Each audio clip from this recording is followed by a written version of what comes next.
रविवार का दिन आता है और पूरे घर को होटल याद आती है। रविवार का दिन आता है और पूरे घर को 3 स्टार 5 स्टार 7 स्टार होटल याद आती है कि आज तो संडे है, छुट्टी है, आज हम होटल में जाएंगे। घर में एक संस्कार ऐसा होना चाहिए कि आज रविवार है, हम अपने गांव के कोई विद्वान पंडित जी को बुलाकर अभिषेक करवाएंगे। यह हमारे भीतर होना चाहिए।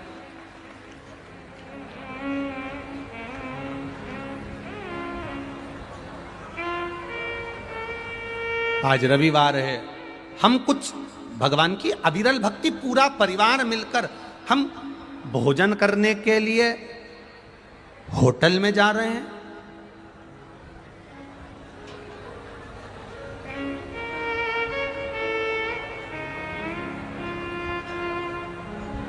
एक दिन अपने परिवार में ऐसा बनाइए कि उस दिन हमारा घर का सब व्यक्ति, बच्चे, बूढ़े, बुजुर्ग, बड़े, सब एक साथ बैठकर भोजन ग्रहण करेंगे और भगवान शंकर की अविरल भक्ति की बातें करेंगे। जब हम भगवान की बात करेंगे तो भगवान भी तो हमारी बात करेगा। अविरल भक्ति की बात करें, हम भगवत भजन की बात करें, हम भगवती स्मरण की बात करें। अपनी मति क्यों बिगाड़ें?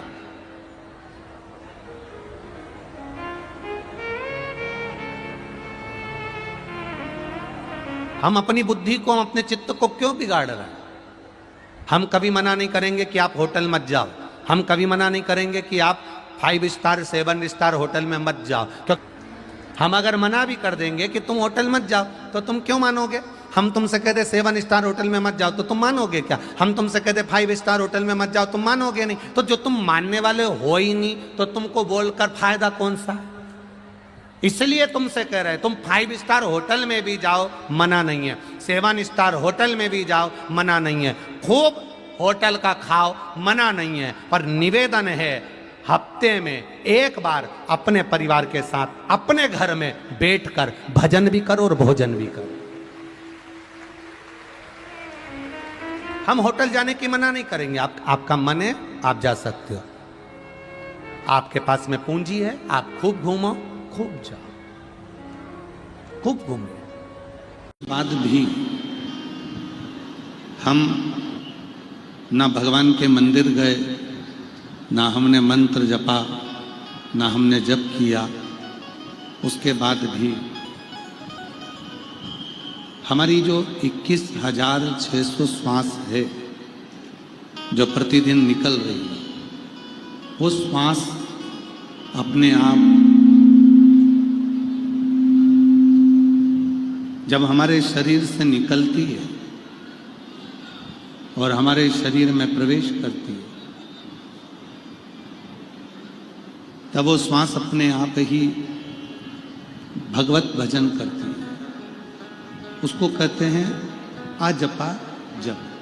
ना हमने जप किया, ना हमने मंत्र पढ़ा, ना हमने माला पकड़ी, ना हमने कोई साधना करी, उसके बाद भी हमारी भीतर की जो जिह्वा है, घट की जो जिह्वा है, जो हमारी आने जाने वाली 21,600 श्वास है, उसमें हम जो अपने आप जप कर रहे हैं, वो हमारा आजपा जप है।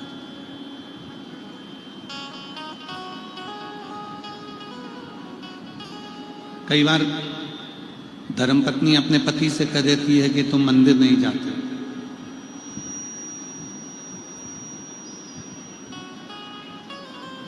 कई बार धर्मपत्नी अपने पति से कह देती है कि तुम मंदिर नहीं जाते, कभी भगवान को जप नहीं करते, कभी मंत्र नहीं बोलते, कभी भजन नहीं करते, कभी कीर्तन नहीं करते, कभी नाम जाप नहीं करते।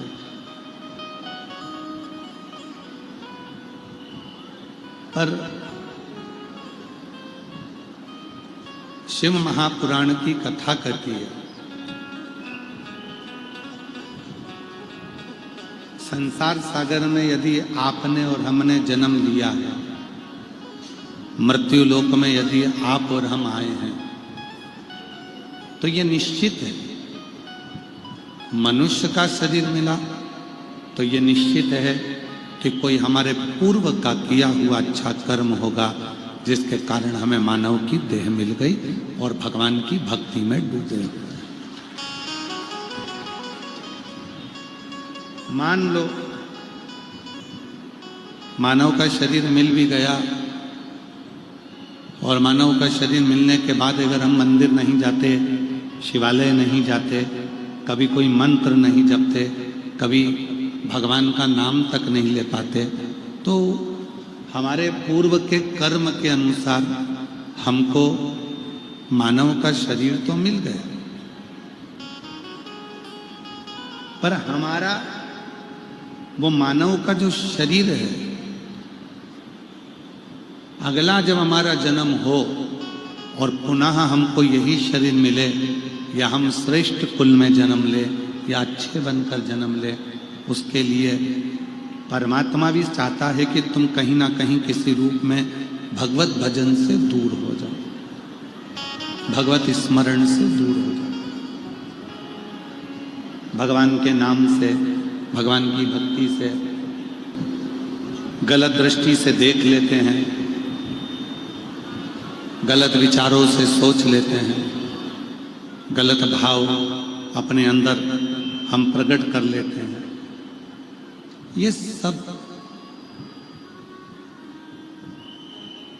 जिस समय पर हम उस परमात्मा को याद करते हैं, जिस समय पर आप और हम उस ईश्वर को याद करते हैं, उसी समय, उसी पल, उसी घड़ी हमारा गलत कर्म जो इंद्रियों के द्वारा हो गया था, वो सारा गलत कर्म अपने आप जलकर भस्म हो जाता, अपने आप जलकर। उसको जलाना नहीं पड़ता है, उसको गलत कर्म को जलाना नहीं पड़ेगा, उसको हम जलाने के लिए, उसको हम कहीं ले जाकर उसको हम छोड़ेंगे नहीं।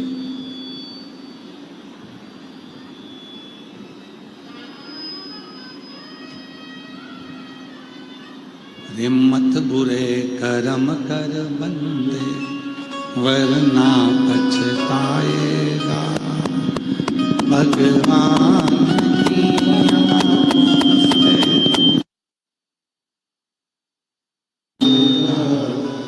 तो बच नहीं पाए। अरे ओ अज्ञानी मत करना, अरे ओ अज्ञानी मत करना, तेरे कर्म का फल तू ही पाएगा, जैसा किया तूने तेरे मत बुरे कर्म कर बंदे वरना पछताएगा, भगवान की आंखों से तू बच नहीं पाएगा, तू बच नहीं पाएगा। हमने अपनी जिंदगी में, अपने जीवन में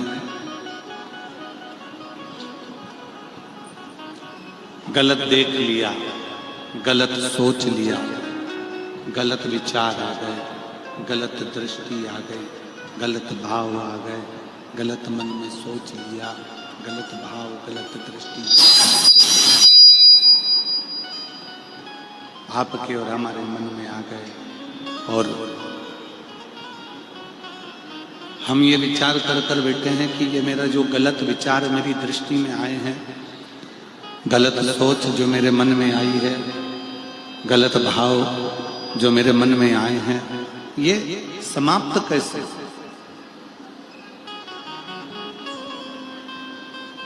ये कैसे समाप्त हो?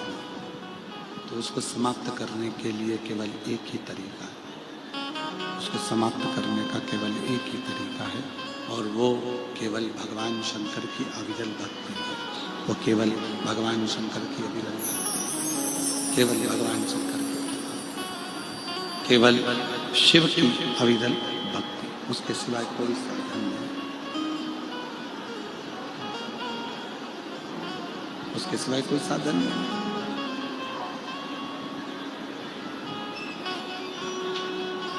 कितना सुंदर कहा है।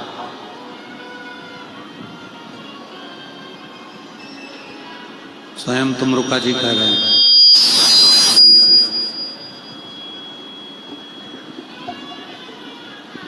तुमरुका जी चंचुला देवी से कह रहे हैं, चंचुला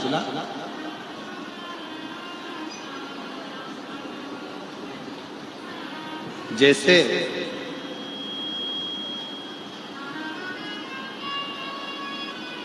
गंगा के तट पर पड़ी हुई बालू रेत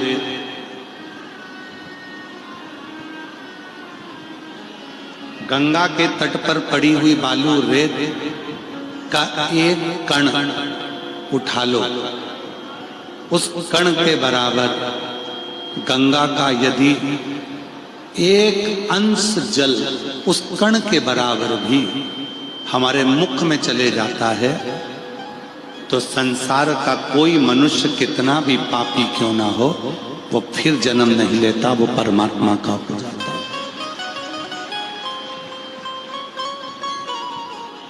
जरा विचार करिएगा, भीतर सोचिए। इसको बढ़ा दे बाबा, अंदर के स्पीकर बढ़ाओ, और जितने स्पीकर अंदर पंडाल में लगे उसको भी बढ़ाइए।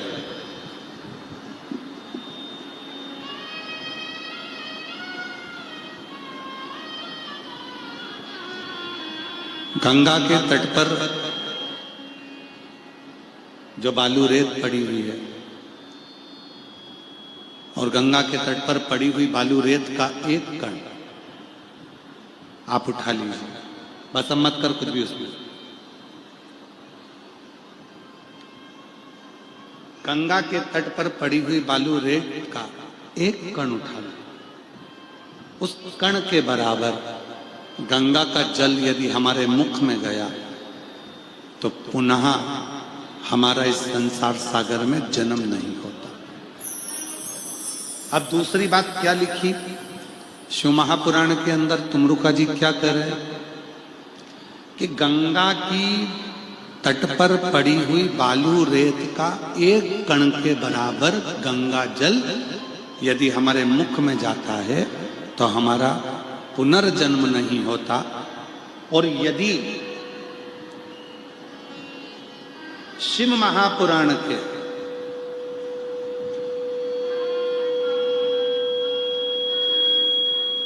शिव महापुराण के एक अंश को भी संसार का मनुष्य अपने शरीर को धारण करने के बाद, मानव देह धारण करने के बाद मात्र एक अंश, 3 घंटा भी जाने दो, 1.5 घंटा भी जाने दो, आधा घंटा भी जाने दो, 15 मिनट भी जाने दो, 10 मिनट भी जाने दो, 5 मिनट भी जाने दो, 1 मिनट भी जाने दो, 1 मिनट का भी आधा जाने दो, और आधे का भी आधा जाने दो, और उसका भी आधा जाने दो, और उसके बाद जो एक अंश बच जाए, उस एक अंश में शिव महापुराण कथा के पंडाल में बैठकर कान में श्रवण में अगर एक शब्द भी पहुंच जाए तो वो जीव फिर जन्म ना लेकर शंकर का ही धाम में हमेशा हमेशा के लिए निवास कर, वो शिव के धाम में निवास करने लगा।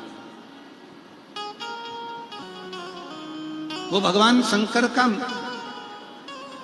सेवक बनकर, भगवान शंकर का अपना बनकर, हमको भी ये बात बहुत बहुत अंदर से थोड़ी सी, हम जब शिव महापुराण की कथा को बार बार हम पढ़ते हैं, अध्ययन करते हैं, तो मन में प्रश्न खड़ा होता है। आप लोगों को होता है कि नहीं होता वो हम नहीं जानते, पर कई बार हमारे मन में प्रश्न आता है कि चंचुला देवी जिसका पति बिंदु चोर था, चोरी करता था, बिंदु वैश्यावृत्ति भी करता था, पर स्त्री का गमन करता था, दूसरी स्त्री के चक्कर में था, बिंदु जुआ भी खेलता था, बिंदु व्यसन भी करता था, गलत पान भी करता था, नशे में भी डूबा रहता था, बिंदु पर स्त्री का संग करता था, बिंदु चोरी भी करता था, दुनिया का जितना जितना बेकार काम है सारा वो बिंदु करता था। जब बिंदु इतना बेकार काम करता था तो उसकी पत्नी चंचुला पार्वती जी की सहेली कैसे बन गई? ये प्रश्न मन में बहुत खड़ता था।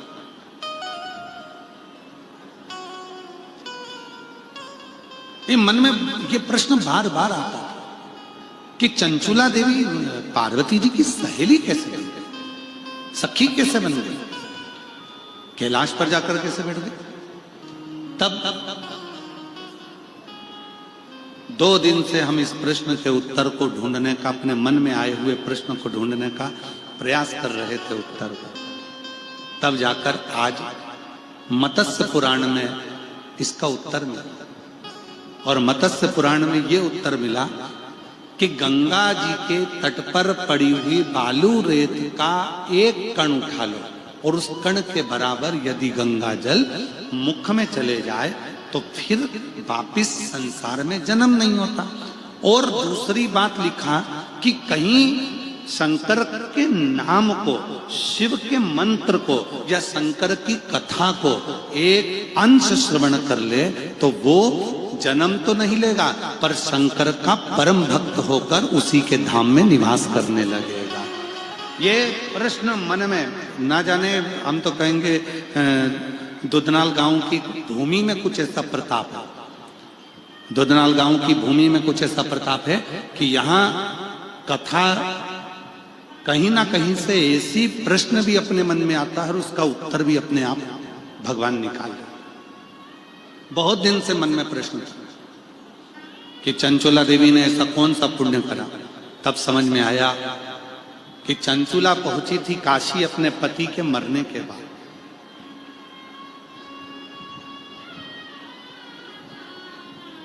चंचुला खरीद रही थी वस्त्र अपने पति के मरने के बाद। वहीं पर चंचुला देवी को कानों में कहीं पर कोई ब्राह्मण शिव पुराण की कथा कर रहा होगा, चंचुला देवी के कानों में एक, अब जरा विचार करो, जब एक क्षण मात्र की शिव पुराण कानों में जाती है तो भगवान शंकर के धाम में हम उनके सखा, हम उनके पुत्र, हम उनके परिवार बनकर, उनके मित्र बनकर रहने लगते हैं।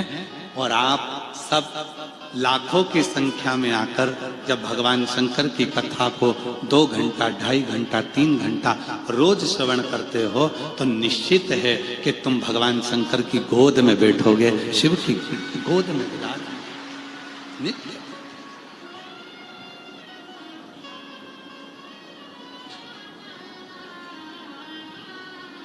वो याद करो,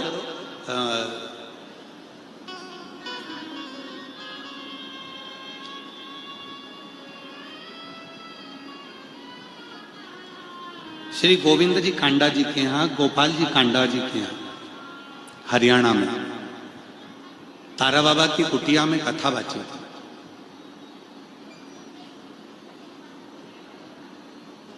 पहले नंबर की जो कथा थी, 2 कथा हुई वहां। तो पहले नंबर की जो कथा थी उसमें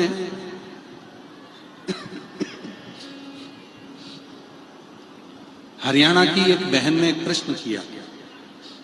आज भी वो प्रश्न हो सकता है यूट्यूब पर डला हो, इंस्टा पर डला हो। एक बहन ने प्रश्न किया, मान लो मेरा पति मंदिर नहीं जाता, शिवालय नहीं जाता, मेरा पति शंकर को नहीं मानता, राम को नहीं मानता, कृष्ण को नहीं मानता,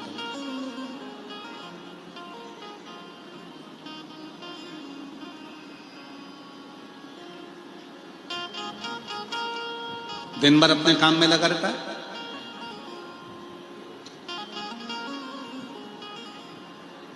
मेरी मुक्ति हो जाएगी,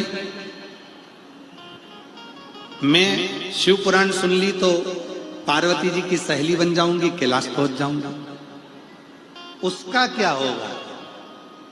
वो वाली बात होगी, तेरा क्या होगा रे कालिया, उसका क्या होगा? वो ना कथा सुनता है, ना ईश्वर को मानता है, ना भजन करता है, ना कहीं सत्संग में जाता है, तो उसका होगा क्या? तो कितना सुंदर उस समय पर भी हमने उत्तर दिया था। आज फिर कहते हैं कि हमने उस बहन से कहा, बहन जब तू मंदिर से आती है, मंदिर में बैठकर तू जल चढ़ाती है, तेरे शरीर में मंदिर की रज लग जाती है, धूल लग जाती है, मिट्टी लग जाती है, वो रज जब कपड़े में लगकर आती है और कपड़े में लगी हुई वो रज जब तू घर में आकर आटा उसनती है, चावल धोती है, दाल बनाती है, सब्जी काटती है, एक दो बार तो तू साड़ी से अपने हाथ को पल्लू से दो एक बार तो पोंछ लेती होगी, और वही मिट्टी वही रज उसके भोजन में जब जाती है तो उसका कल्याण मेरा महादेव अपने आप करता है।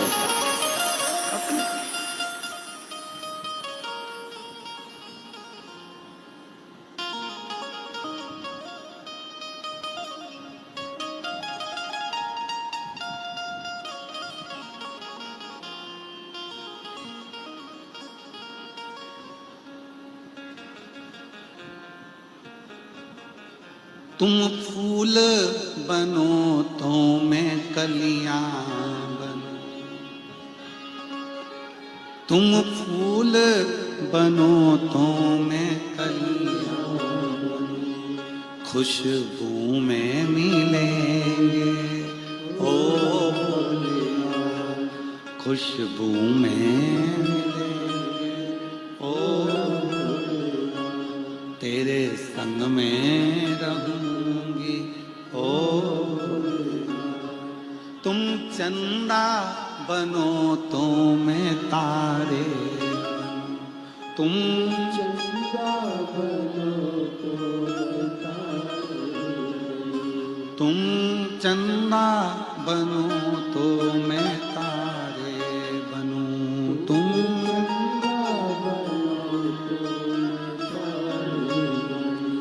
आकाश में मिलेंगे ओ आकाश में मिलेंगे ओ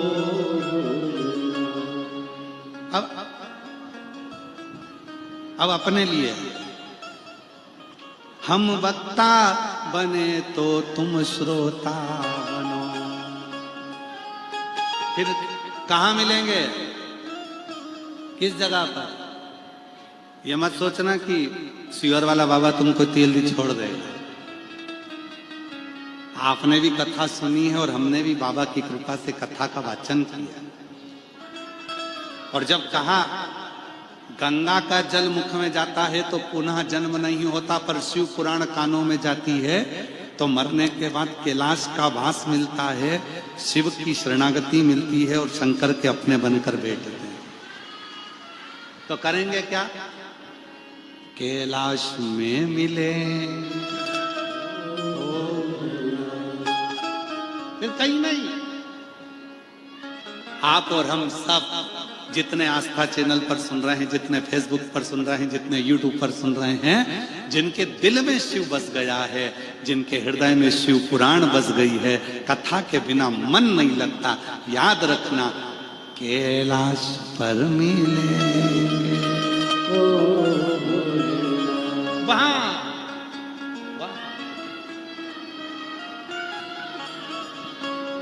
आज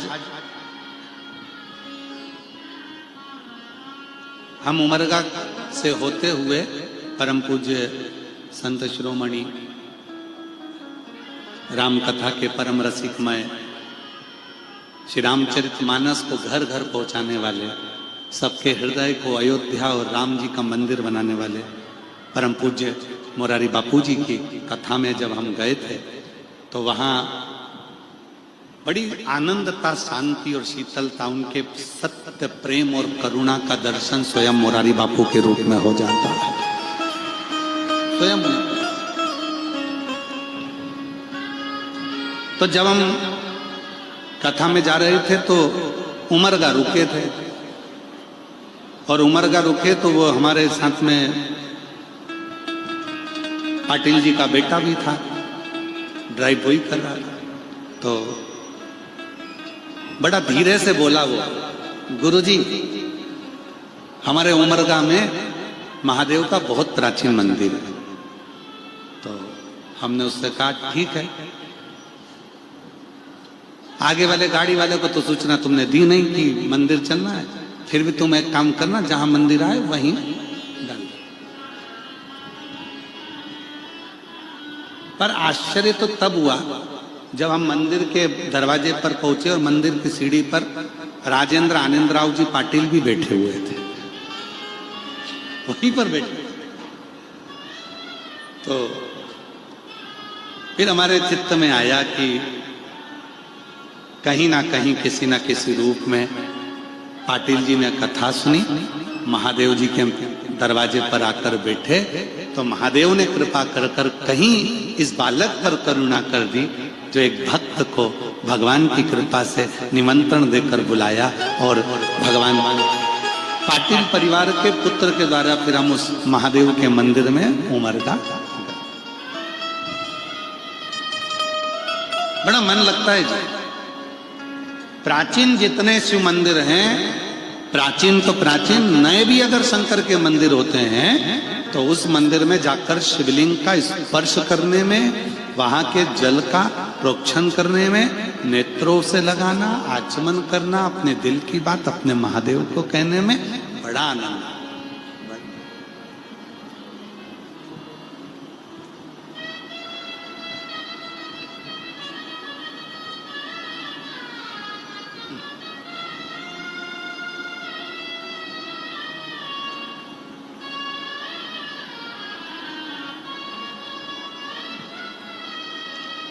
अब वहां पर 3 मंदिर थे।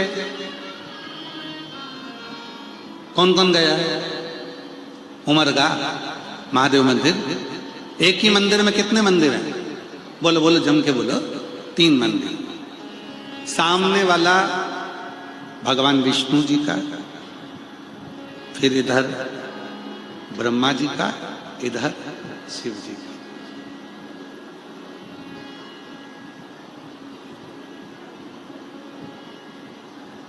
सब मंदिर देखे, सब मंदिर में हमने दर्शन किए, पर एक बात समझ में आई। एक मंदिर में तो थोड़ा सा ताला लगा था, दूसरे मंदिर में भी ताला लगा था, पर जिसमें मेरा देव अधिदेव महादेव बैठा था वहां हर कोई अंदर जा रहा था, एक लोटा जल चढ़ा रहा था, बड़े प्रेम से शंकर के इतने बड़े शिवलिंग को छू रहा था और आ रहा।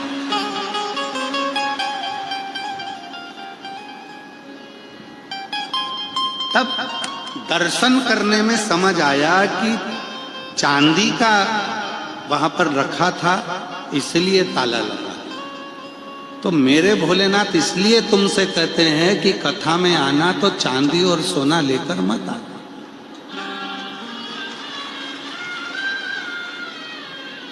जैसे मैं बैठा हूं, क्या चोर के ले जाएगा? ले जा भस्म, बेलपत्री, पानी, फूल, धतूरा, क्या लेकर जाएगा? अड़भंग बैठा है। मेरे भगवान विष्णु के बैकुंठ में 7 दरवाजे हैं, ब्रह्मलोक में 9 दरवाजे हैं, इंद्रलोक में 22 दरवाजे हैं, अन्य अन्य लोकों में इतने इतने दरवाजे हैं। केवल एक मेरे देव अधिदेव महादेव का कैलाश ऐसा है जिसमें कोई दरवाजा नहीं है। अलमस्त होकर बैठा, अलमस्त। किसी ने पूछा तुम दरवाजे नहीं लगवाते? हुआ एक बार लक्ष्मी जी ने भी भगवान विष्णु के सामने जिद पकड़ ली, मैं तुम्हारे साथ घूमने जाऊंगी। भगवान बोले इतनी जिद क्यों कर रही? संगत देखकर रंगत बदल जाती है। कई मेरी जीजियां पड़ोसन को जब बार बार शॉपिंग मॉल में जाता देखती हैं, अपने पति के साथ बाइक पे घूमता हुआ देखती हैं, सिर पे पल्लू मल्लू लेके वो अपने पति के कंधे पर हाथ रख के स्माइल देती हुई, पूरा पोत पोता के जब वो निकलती है तो उसको देखकर मन में आता है मैं भी इनके साथ जाऊंगी। मतलब संगत का रंगत हुआ ना, तो उसके मन में आया कि मुझे भी जाना है, मुझे भी जाना है। तो पार्वती जी के देखकर कि शिव जी के साथ पार्वती जी रोज चल देती हैं। प्रदोष काल हुआ, प्रदोष का समय हुआ और चल दिया। और भगवान उसी समय पर मन में आया, उसी समय विचार आया कि बाबा रोज जाते तो मुझे भी जाना है। अब लक्ष्मी जी ने भगवान विष्णु से कहा कि तुम मुझे घुमाने लेके चलो। भगवान विष्णु कहने लगे चल हो जा तैयार। लक्ष्मी जी तैयार होने गई,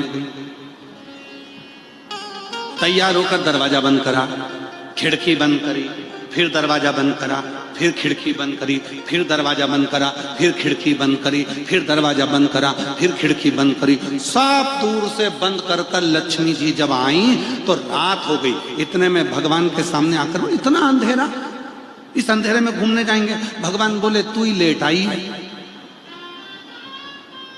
लक्ष्मी जी ने भगवान विष्णु से कहा, प्रभु ये बताओ कि मुझे दरवाजे बंद करने में इतनी देरी हो गई और शंकर भगवान तो रोज रोज पार्वती को घुमाने ले जाते हैं, उनके यहाँ दरवाजे बंद नहीं करते क्या? इतने में भोलेनाथ जी की बात आई तो भगवान विष्णु ने कहा, दरवाजे होए तो बंद करे,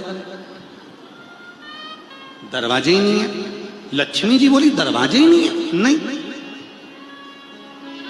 तो घर का सामान कोई चोर चुरा के ले जाए तो? भगवान नारायण ने कहा, चुराने की भी दम चाहिए। पहली बात तो अंदर कुछ होए तो ले जाए। सारी समस्या का हल, अरे जम के तो बोलो, एक लोटा जल शिव जी के पास मिलेगा क्या? ज्यादा से ज्यादा एक लोटा, बस बेलपत्र, और क्या ले? बाबा तो कुछ तो लेकर। तो भगवान नारायण ने कहा, उनको भय नहीं है, जब दोनों घूमने जाते हैं तो अपने गले का से नाग उतार कर दरवाजे पे छोड़ जाते हैं। किसके बाप में दम है, अंदर आते, किसके पिता में बल है, आओ अंदर। दरवाजे पे बैठा है वासुकी ना, कौन अंदर जाएगा?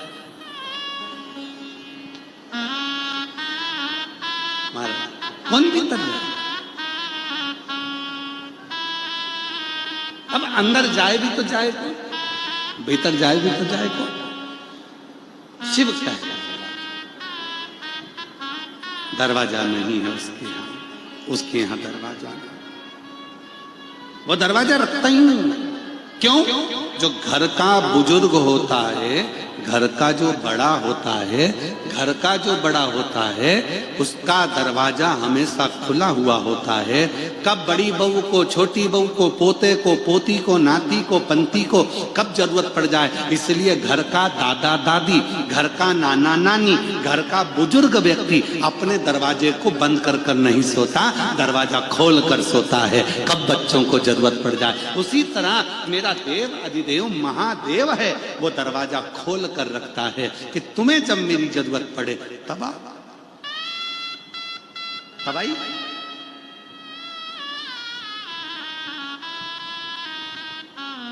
अब कल का प्रश्न,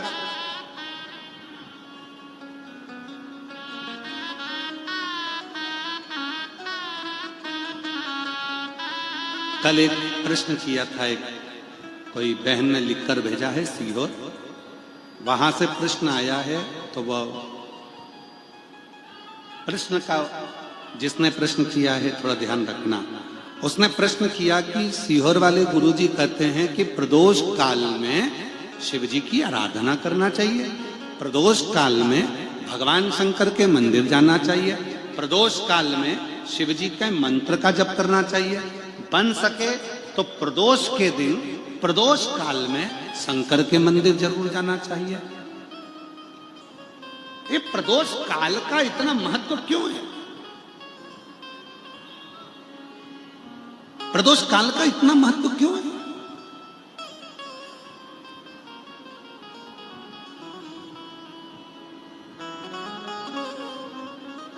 देखो, हम तो कहते हैं कि तुम रोज मंदिर जाओ। बोलो बोलो, बोलते कि नहीं बोलते? रोज मंदिर जाओ एक लोटा जल चढ़ाने के लिए। तो आप मंदिर जाने को इतना प्रेषित क्यों करते हो? मंदिर जाओ, एक लोटा जल, सारी समस्या का हल। मंदिर में जाओ, अपने घर के पास के मंदिर में जाओ, रोज मंदिर में जाओ, अपने घर के पास के मंदिर में जाओ, एक लोटा जल चढ़ाने जाओ। तो तुम इतना प्रेशर क्यों करते हो? कारण क्या? तो उनके लिए हमारा उत्तर केवल एक है, रोज प्रतिदिन जब तुम मंदिर में जल चढ़ाने जाओगे, और रोज का नियम है, शिव महापुराण में, स्कंद पुराण में, लिंग पुराण में, नर्मदा पुराण में, कुर्म पुराण में, मत्स्य पुराण में वर्णन आता है कि प्रतिदिन भगवान शंकर अपनी पार्वती के साथ में मंदिर से निकलकर भ्रमण को जाते हैं। जो मंदिर हमारे नजदीक में होता है, अपनी पार्वती के साथ में मंदिर से निकलकर भ्रमण को जाते हैं। जो मंदिर हमारे नजदीक में होता है, उस मंदिर में से निकलकर भगवान शंकर रोज अपनी पार्वती के साथ भ्रमण को निकलते हैं। अब तुम्हारा इधर से आना हो रहा है, उधर से उनका आना हो रहा है,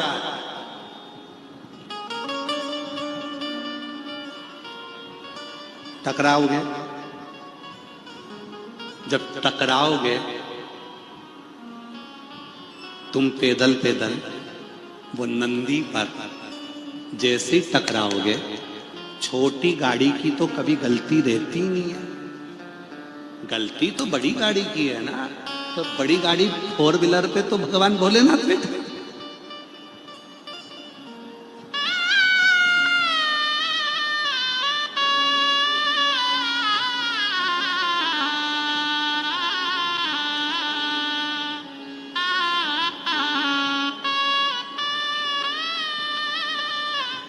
कभी तो टकराओगे, कभी तो आमना सामना होगा।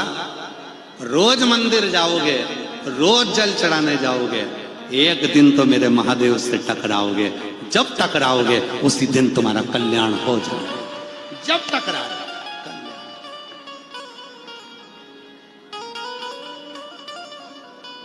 तुम नदिया बनो तो मैं धारा, तुम नदिया बनो तो मैं धारा, पानी में मिलेंगे ओ समुद्र में मिलेंगे ओ, तेरे संग में रहूंगी ओ, तेरे संग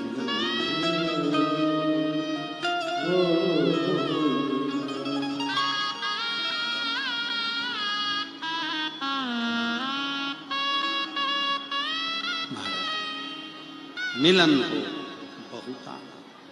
रोज मंदिर जाओ, प्रतिदिन। कभी तो टकराएगा, कभी तो सामने आएगा। तुम्हारे नजदीक में जब शिव पुराण की कथा हो, 100 kilometre, 150 kilometre, 50 kilometre, 500 kilometre, 300 kilometre कथा सुनने जरूर जा।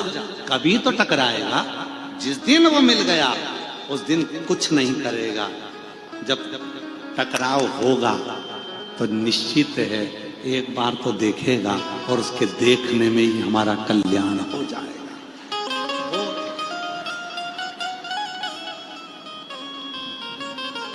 वो एक लाइन है ना महाराज, आ बैठ मेरे पास तुझे देखता हूं, बैठ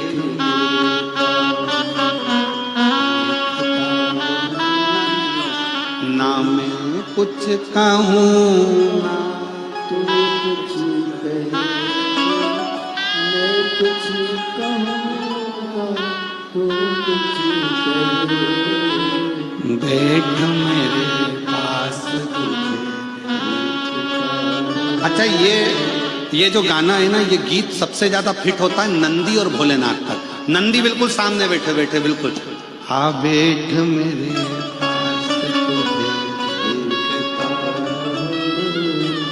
नंदी केवल देख रहा है, नंदी मुख से कुछ नहीं कह रहा है, एक शब्द नहीं बोला नंदी। स्वयं इंद्र की कथा कहती है, नंदी बैठकर तब साधना कर रहे थे, इंद्र का निकलना हुआ, नंदी को देखा, हंस दिए, नंदी को हटाना चाहा, बस केवल नंदी शिव को देख रहा है। और याद रखना, जो भोलेनाथ का दर्शन करता रहता है, जो शिव से आस लगाकर बैठा रहता है, उसको, उस व्यक्ति को जो शिव से आस लगाकर बैठा है, उस पर कितना भी आक्षेप लगाओ, कितनी भी उंगली उठाओ, कितनी भी गालियां दो, कितना भी अपशब्द कहो, कितना भी इल्जाम लगा दो, जो शंकर से आस लगाकर बैठा हुआ है उसका जवाब वो नहीं देगा, उसका जवाब तो स्वयं देवाधिदेव महादेव, मेरा महाकाल राजा देगा। तुम तो बैठो बस, तुम्हें कुछ नहीं बोलना है, तुम्हें कोई शब्द नहीं कहना है, तुम्हें एक शब्द भी नहीं बोलना है, तुम्हें तो केवल बैठकर उसका दीदार करना है। उसका एक कथा आती है, बड़ी बड़ी सुंदर कथा है हमारे।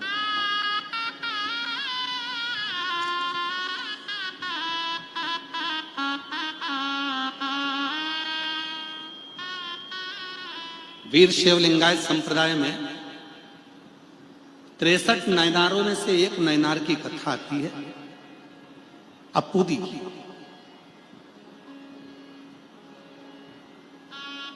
अपूदी अड़िगल की कथा।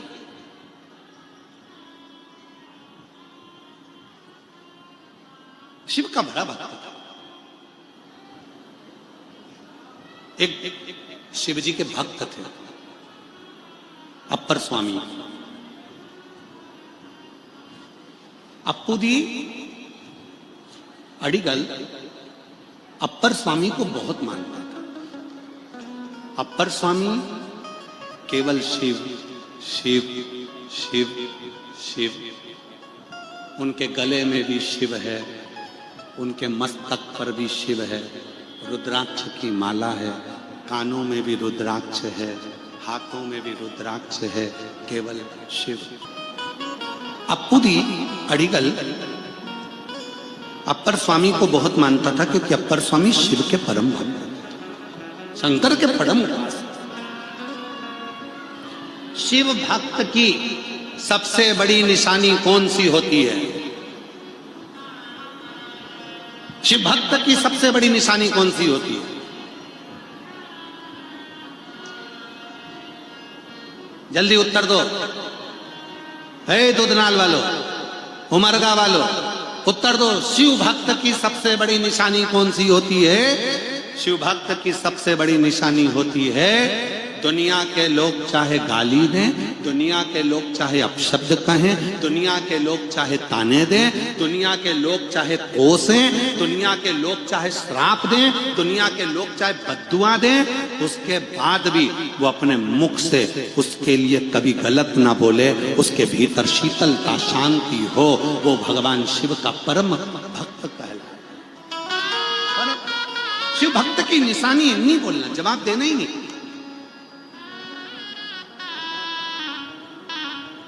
पति के साथ घूमने जाओ, धर्म पत्नियों से निवेदन है पति के साथ घूमने जाओ, और मान लो पति के साथ घूमते घूमते घूमते घूमते बीच में कोई साइकिल वाला टकरा गया तुम्हारी साइकिल से, गिर गई तुम झगड़ा करोगी कि पति झगड़ा करेगा? उत्तर तो दो। जिसको अपने पति पर भरोसा नहीं है तो वो खुद करेगी। रुक जा, अभी तक बताती हूं, रुक जा। तूने मुझे समझ के रखा है? दूधनाल की रहने वाली हूं, तेरे को छोड़ूंगी? धाराशिव जिले से हूं, लातूर से हूं, गुलबर्गा से हूं, बिदर से हूं, तो मुझे जानता क्या? और जिसको अपने पति पर भरोसा है, पति कह भी रहा है तू तो चुप हो जा, मैं बोल दूंगा, तू चुप तो हो, तू तो शांति रह, तू चुप हो जा, मैं बोल रहा हूं ना। तो पत्नी को बोलो ना, तो तुम बोलो, बोलो तुम, बोलो बोलो तुम।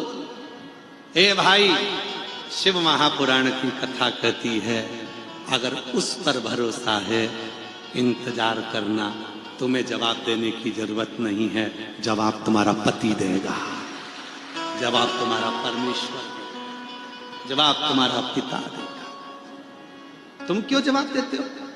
नहीं देना।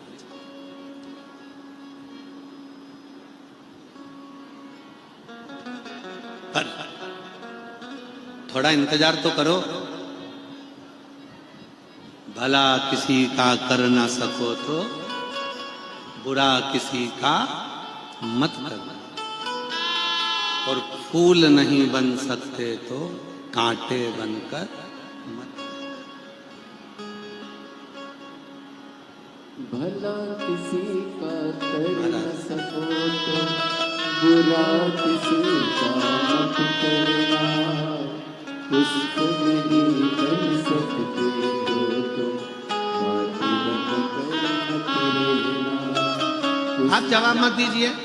किसी ने गाली दे दी, कोई बात नहीं, कोई ने अपशब्द कह दिया, कोई बात नहीं, कोई आड़ा टेढ़ा बोल दिया, कोई बात नहीं, कोई ने इल्जाम लगा दिया, कोई बात नहीं, कोई अपशब्द कह दिया, कोई बात नहीं। आप तो अपने दिल से साफ होना, आप तो अपने मन से पवित्र होना, आपने विचार कर लिया। एक बात हमने पहले भी कथा में कही थी, आज फिर कहते हैं, विश्वास करना एक अपने आप पर, मैं ये काम कर सकता हूं, मुझ में वो बल है।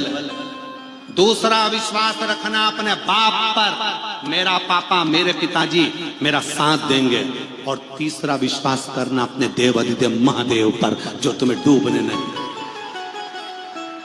विश्वास हो सब कुछ होगा, अगर विश्वास ही नहीं है तो फिर क्या होगा? एक पत्र लिखा, उस पत्र में लिखा, महाराज जी मेरा नाम प्रतीक्षा प्रताप मोरे है, मैं धाराशिव जिले के उमरगा में रहती हूँ। कहीं बैठी हो हाथ हिला सकती हैं। मेरा नाम प्रतीक्षा प्रताप मोरे है, मैं धाराशिव जिले के उमरगा में रहती हूँ। मेरा मोबाइल नंबर ये है, कहीं बैठी हो तो हाथ हिला सकती हैं। आप ही हैं? एक बार वापिस हाथ हिला दो। हाँ ठीक है, आ जाइए। गुरुजी मेरी दो बहनें दोनों अपाहिज हैं जन्म से। गुरुजी ना वो चल पाती ना वो सही से बैठ पाती। गुरुदेव जन्म के समय पर जब वो 2.5 वर्ष की थी तब उनको एक अटैक आ गया था जिसमें उनके पांव दोनों चले गए। उनको विकलांग का सर्टिफिकेट है, ना वो चल पाती हैं ना वो बैठ पाती हैं, उनकी दयनीय स्थिति है। गुरुदेव पूरा इलाज कराते कराते समय निकलता गया, परंतु पूरा सारे अस्पतालों को दिखाया, परंतु परिणाम केवल 0 था, केवल 0। तब किसी ने कहा सीहोर वाला बाबा पशुपति व्रत की बोलता है, 1 लोटा जल सारी समस्या का हल बोलता है, तो क्यों ना शिव जी पे चढ़े हुए जल को पिलाकर तो देखो, शरीर में लगाकर तो देखो। तब गुरुदेव 16 सोमवार का व्रत किया, पशुपतिनाथ का व्रत किया, 1 लोटा जल सारी समस्या का हल, और मैं और मेरे दादा दादी शिवालय से अर्पित किया जल लाकर उन्हें हर दिन लगाया और उनको पीने को दिया। आपने बोला कि जब श्रावण महीने की पार्थिव पूजन आप कराए, हमने वो पार्थिव पूजन भी करा। गुरुजी आप जो पार्थिव पूजन कराते हो, ना जाने उस पार्थिव पूजन में कैसा बल होता है कि अच्छी अच्छी बीमारी ठीक हो जाती है। और आप लोगों से भी निवेदन है, 13 जून को शाम को 7 बजे पार्थिव पूजन करने की तैयारी रखना, मट्टी का शिवलिंग बनाकर रखना। 7 बजे ऑनलाइन आस्था चैनल पर, फेसबुक यूट्यूब पर अपन पार्थिव पूजन अधिक मास का करेंगे, पुरुषोत्तम मास का। सावन का तो जो होता है वो होगा, पर 3 वर्ष में जो अधिक मास आता है इसका भी अपन पार्थिव पूजन करेंगे। पार्थिव शिवलिंग की पूजन की, इसका परिणाम मेरे महादेव ने ऐसा दिया कि मेरी बहनें बाबा की कृपा से खड़े होने की तो बात जाने दो गुरुदेव, जो बचपन से बैठ नहीं पाती थी, चल नहीं पाती थी, पांव जिसका काम नहीं करता था, आज मेरी दोनों बहनें चलना चालू कर दी हैं। आज बाबा को मैं धन्यवाद देने के लिए आया हूं। गुरुदेव बहनें खड़े तक ना हो सके वो चलने लगी हैं। गुरुदेव ये हमारी पहली कथा है जो पंडाल में बैठकर सुन रहे हैं। बाबा को हम धन्यवाद देने के लिए आए हैं कि बाबा ने मेरी दोनों बहनों को चला दिया है, मेरी दोनों बहनों को विश्वास किया, भरोसा किया, दृढ़ता किया।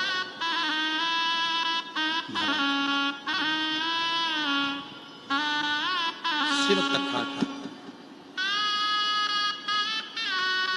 महादेव नमन चरणों में, सब बोलिएगा, महादेव नमन चरणों में स्वीकार कीजिए, सबका किया है मेरा भी उद्धार कीजिए, उद्धार हे त्रिपुंडधारी, हे त्रिशूलधारी, हे त्रिपुंडधारी, हे त्रिशूलधारी। चरणों में तेरे बाबा जी पावन है चारों धाम, चरणों में तेरे बाबा जी पावन है चारों धाम। तेरी देव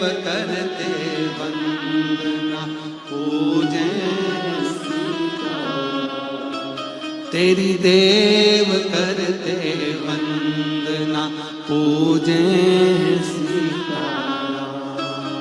हो जाए पूरी कामना, हो जाए पूरी कामना, उपकार कीजिए। सबका किया है मेरा भी उद्धार कीजिए, उद्धार कीजिए। है त्रिपुंडधारी, है त्रिशूलधारी, है त्रिपुंडधारी, है त्रिशूलधारी। गुरु जी वो चल नहीं सकती थी, पांव काम नहीं करते थे, उसको विकलांग सर्टिफिकेट मिला हुआ, शरीर का पांव अंग दोनों काम नहीं करना। गुरुदेव वो पड़ी रहती थी, पांव चलता नहीं था, बैठ नहीं पाती थी।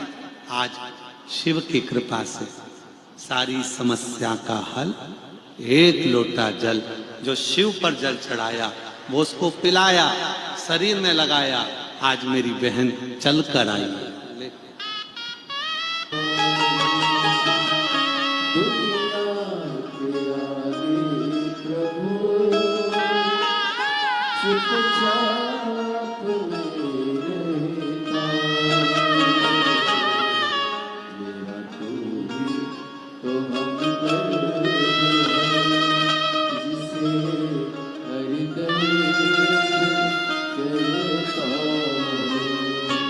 मेरी दोनों बेटी पलंग पर पड़ी रहती थी, उठ नहीं सकती थी।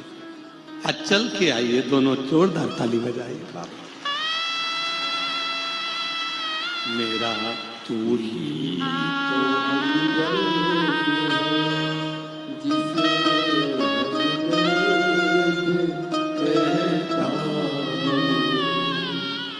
मेरा तू तो हमदर्द जिसे हर दर्द कहता हूं। लोग कहते हैं शिव पर चढ़ा हुआ जल क्या करता। लोग कहते हैं शिवर वाला महाराज कथा करता है तो ये लाखों में भक्त क्यों पहुंचते हैं। उसका एक ही कारण है, जो विश्वास लेकर आता है मेरा बाबा चला कर भेज दे।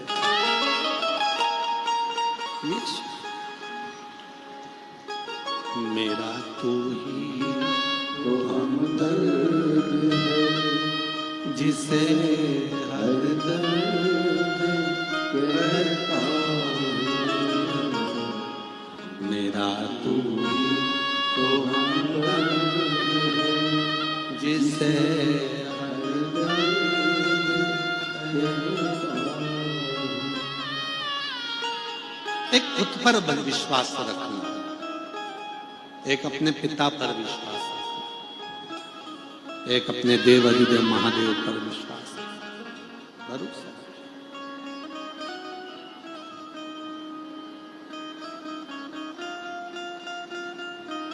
कल कथा में कहा था, ऐसे दयालु नाथ से रिश्ता बनाए, ऐसे दयालु नाथ से रिश्ता बनाए,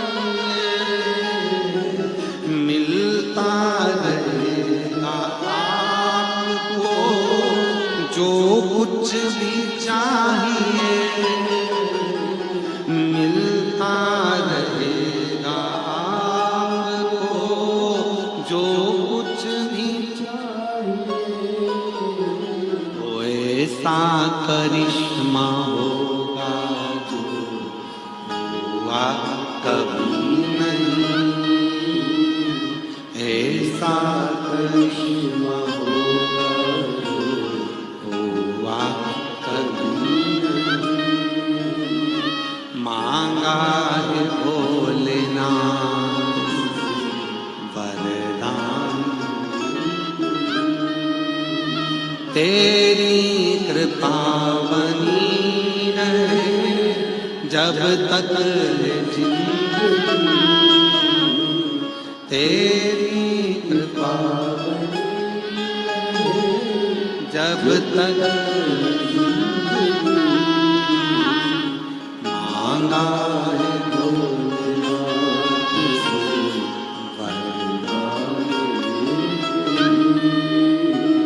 शिव क्या देगा, कब देगा, कैसे देगा, ये उसके ऊपर निर्भर कर। पाटिल साहब कथा करते करते 30 साल से लगभग हो गए। इस व्यासपीठ ने जिस महिला की उम्र 52 साल हो गई तो भी उसके गर्भ से परमात्मा ने बच्चा दिया है, व्यासपीठ ने देखा। जो कहकर गई थी कि मुझे परीक्षा लेना है और मुझे एक बच्चा नहीं मुझे 3 चाहिए, और मेरे भोलेनाथ ने एक को 3 भी दिए हैं, एक ही गर्भ से।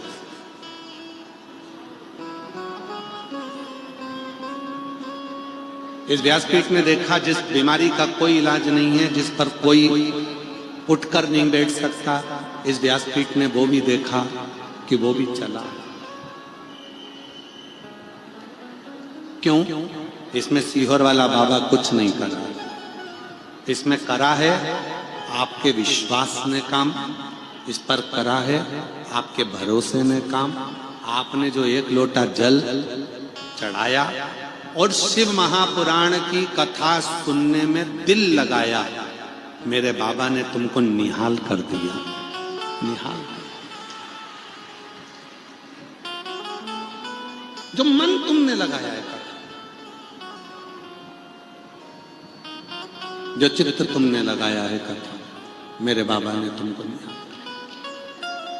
और आज दुधनाल गांव की इस पवित्र भूमि पर कथा के चौथे दिन फिर कहते हैं, जितने कथा सुनने के लिए आप दुधनाल आए हो, धाराशिव जिले के इस उमरगा तहसील के अंतर्गत दुधनाल गांव में कथा को श्रवण कर रहे हो, लाखों की संख्या में। पंडालों में जगह नहीं है, लोग पंडालों के बाहर बैठे हैं, टेंट भरा चुके हैं, पंडालों के बाहर धूप में बैठे हो। पर याद रखना, मेरा भोले बाबा तुम जिस कामना से आए हो, मेरा 3 महीने के अंदर बाबा तुम्हारी झोली फिर भर देगा। विश्वास।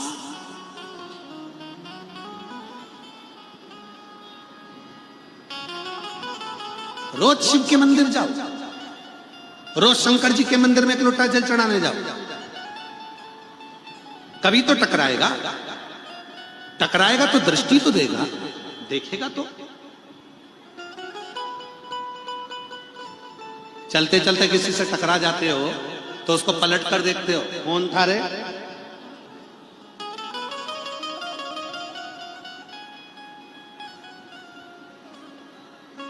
निगाहें टकराती है तो भी असर कर जाती है, इंसान टकराता है तो भी असर कर जाता है। जब तुम रोज रोज महादेव के मंदिर में 1 लोटा जल चढ़ाने जाओगे, एक दिन वो नंदी पर बैठ कर आ रहा होगा, तुम पैदल, तुम्हारे हाथ में 1 लोटा जल होगा, वो उधर से आ रहा होगा, तो इधर से जा रही होगी, और बीच में जब मिलन होगा, मुस्कुराकर जब तुम उससे टकरा जाओगे, तब वो कृपा की दृष्टि कर देगा और तेरी झोली खुशियों से।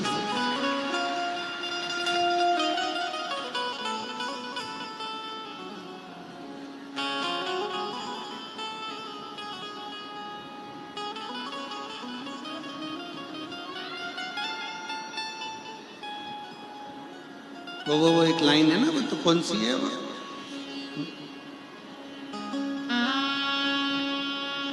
मैं तो मंदिर को जा रिया था, लोटा भर जल चढ़ा रिया था।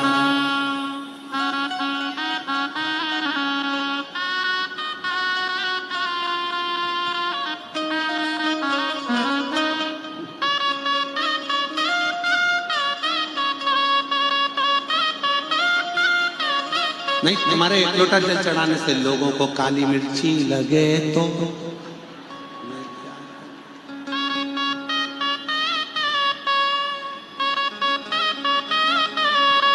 ये बाबू बहुत होशियार है, शहनाई बजाते बजाते पूरी बात लेकर आ जाता है।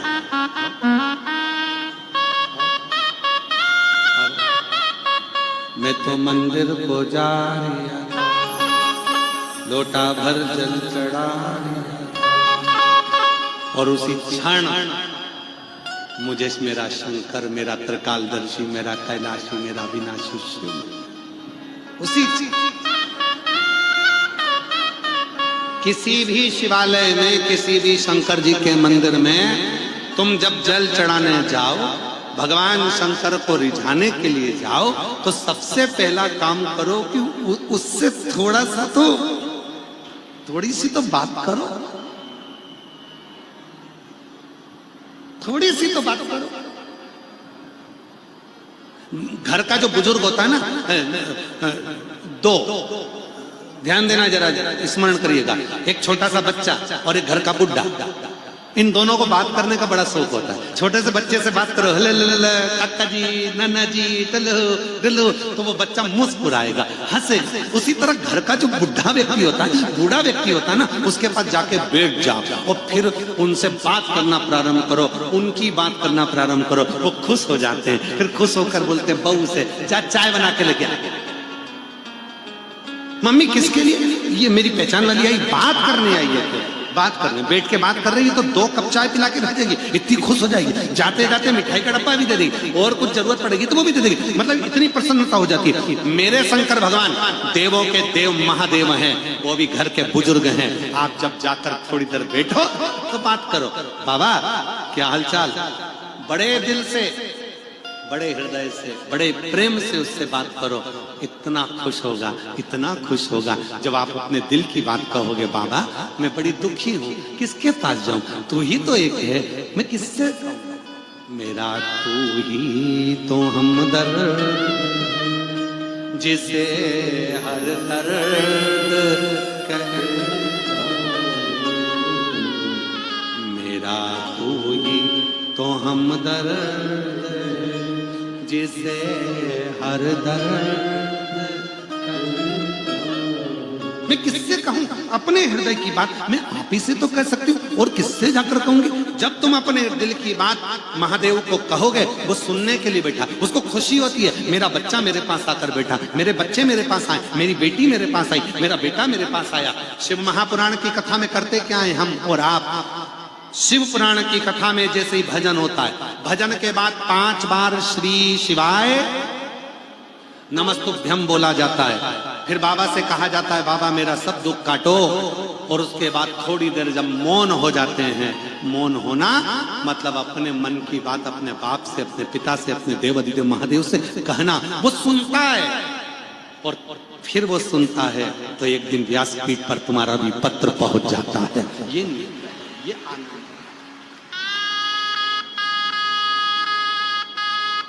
उसको कहो, दिल से पुकारते हुए उसको भाव से कहो, वो सुन। क्यों नहीं?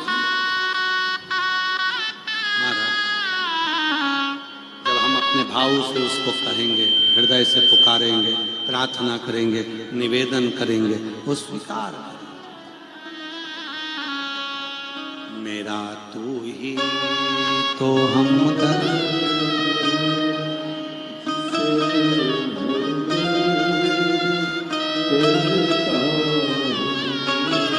ओ शंकर, ओ घड़घड़नी, ओ मेरे बाबा, तेरे दरवाजे पर आई हूं, बहुत दुखी हूं मेरे बाबा।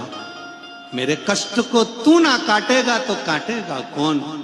मेरी बात को तू ना सुनेगा तो सुनेगा कौन? ओ शंभो, मेरे महाकाल राजा, दरवाजा को खोलो, तुम्हारी बेटी आई है। बाबा तुम्हारा बेटा आया है, एक बार तो मेरे दुख को देखो ना बाबा, मेरे दुखड़ों को मिटाओ ना बाबा। तेरे दरवाजे पर बड़ी आस लेता हूं, बड़ी आस, उसको पुकार। उसको। और महाराज जब हम और आप उसको कहते हैं वो सुनता, सुन। कई लोगों ने कहा क्यों गुरुजी सीहोर में प्रदोष की आरती, हमारे यहाँ कभी आप सीहोर जाएं, हमने हमेशा कहा है कुबरेश्वर बाबा के धाम पर सीहोर में पहुंचे तो सीहोर कुबरेश्वर धाम पर जब जाएं, रेलवे स्टेशन से उतरे, बस अड्डे पर उतरे, बहुत सारे ऑटो वाले मिलेंगे। वो कहेंगे हम तुम्हें यहाँ ले चलते हैं, हम तुम्हें वहां ले चलते हैं, हम तुम्हें ये घुमा देते हैं, हम तुम्हें वो घुमा देते हैं, हम तुम्हें यहाँ ले जाएंगे। ऑटो वाले से कहना मुझे कहीं मत लेकर जा। जैसे बेटी मायके आती है तो मायके में आने पर वो पहले मामा मौसी काका सबके यहाँ बाद में जाती है, पहले अपने बाप के घर जाती है। मुझे तो केवल मेरे पिता के घर लेकर। ऑटो वाले कहेंगे मैं तुम्हें यहाँ ले चलता हूँ, मैं तुम्हें वहां ले चलता हूँ। नहीं नहीं, मुझे तो स्टेशन से उतरी हूँ, मुझे कुबरेश्वर बाबा के धाम जाना है, मेरे पिता के पास जाना है, मुझे तो वहां जाकर कहना है। और निवेदन है अगर कुबरेश्वर धाम आए हो तो कम से कम कुबरेश्वर बाबा की भूमि पर 1 रात्रि 2 रात्रि रुको। प्रदोष काल में शाम के समय बाबा की जब आरती होती है उस समय पर दिल से बाबा को पुकार कर हृदय से उससे कहो, वो सुनेगा।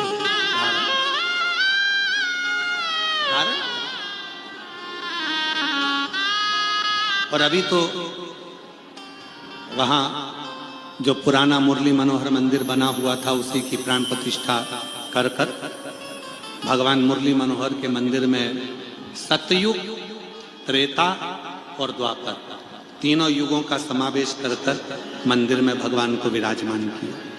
मुरली मनोहर मंदिर भगवान देवाधिदेव महादेव माता पार्वती जी के साथ मुरली मनोहर मंदिर में बैठे, नंदी उनकी सेवा में लगे, शिव और पार्वती। मुरली मनोहर मंदिर में भगवान कृष्ण और राधा बैठे हैं द्वापर के रूप में, गौ माता की साक्षी। आप सब दर्शन कर रहे हैं टीवी पर, आस्था चैनल पर, रेडियो पर, भगवान कृष्ण राधा बैठे। सतयुग शिव पार्वती, द्वापर कृष्ण राधा और त्रेता के रूप में भगवान श्री राम मां जानकी के साथ में सीताराम सरकार उसी मंदिर में विराजमान। उसी सीताराम सरकार भी उसी मंदिर।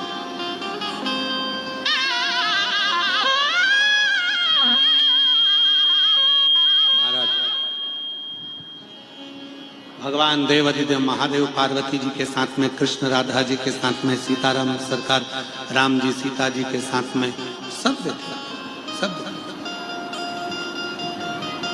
कभी आप लोग जाते हैं कंकर शंकर की भूमि पर कुबरेश्वर धाम में, मौका लगे बट वृक्ष जो 400 साल पुराना बड़ का पेड़ है, उस बट वृक्ष के नीचे 2 क्षण बैठकर बाबा की मंत्र की माला को श्री शिवाय नमस्तुभ्यम, उस मंत्र का स्मरण एकदम मौन शांत बड़े भाव से करें, बड़े भाव से, बड़े भाव से।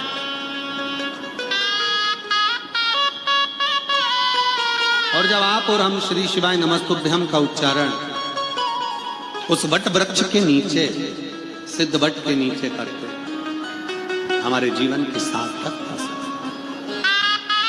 महाराज जो बड़ा सारा शिवलिंग आपको नजर आता है, पर्वत नजर आता है, पहाड़ नजर आता है, बड़ा शिवलिंग नजर आता है, कुबरेश्वर धाम पर उसी शिवलिंग के नीचे एक पुरानी छोटी छतरी है, उसी में शिवलिंग है छोटा। पर वो मंदिर जो बनाया गया था पूर्व में तो ऐसा विचार था कि कम लोग आए तो उस हिसाब से दरवाजा छोटा हो गया, मंदिर में भगवान अंदर हो गए तो भक्त लोग ज्यादा ना जा पाते हैं उसमें, इसलिए उसको बंद कर कर उसी मंदिर की साक्षी में आगे एक पत्थर का विशाल मंदिर सामने बन रहा है। जो बड़ा शिवलिंग आप देख रहे हैं, इसी शिवलिंग के नीचे पुरानी छतरी है, उसी के नीचे कुबरेश्वर बाबा का शिवलिंग है, एक छतरी के अंदर। अब हम भी धीरे धीरे उसको कम कम भक्तों के हिसाब से उसका दर्शन के लिए अंदर जाने की थोड़े समय के बाद में प्रयास करेंगे कि लोगों को कुबरेश्वर बाबा का दर्शन अंदर का हो। बाहर एक पत्थर का मंदिर बन रहा है, उस मंदिर में नूतन प्राण प्रतिष्ठा, पर जो शिवलिंग है छतरी वाला बाबा का कुबरेश्वर महादेव के कंकर भजो जपो, जब जाएं उसका स्मरण करें। श्री शिवा नमस्तु, श्री शिवा नमस्तु, श्री शिवा नमस्तु। उसका स्मरण करते हैं, जपते हैं, मारा भजन।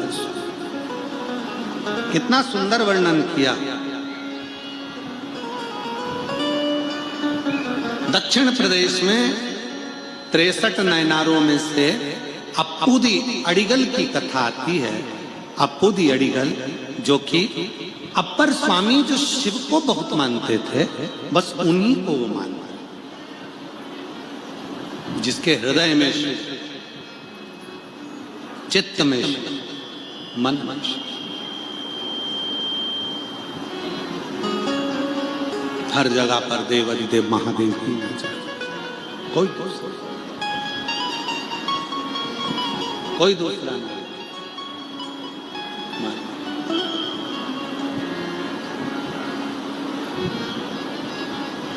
और शिव की भक्ति जब मनुष्य करता है, महाराज ब्रह्मा ब्रह्मलोक में, भगवान विष्णु वैकुंठ लोक में, शिव मृत्यु लोक में, पृथ्वी पर उसको ढूंढने आने की जरूरत नहीं पड़ती। कोई तुमसे कहे कि शंकर भगवान को ढूंढना पड़ेगा, समझ लेना कि बेवकूफ बना रहा है। कोई कहे कि शंकर जी को ढूंढना पड़ेगा, समझ लेना पागल बना रहा है। सबको ढूंढना पड़ेगा। ब्रह्मा जी को ब्रह्मलोक में, भगवान विष्णु को वैकुंठ लोक में, पर मृत्यु लोक में शंकर जी पहले से हैं, रहेंगे, कहीं नहीं जाएंगे। बस तुम उसको पुकार लो, वो दौड़कर तुम्हारे पास आ जाएंगे। वो शिव तत्व, वो एक पत्र है, अच्छा।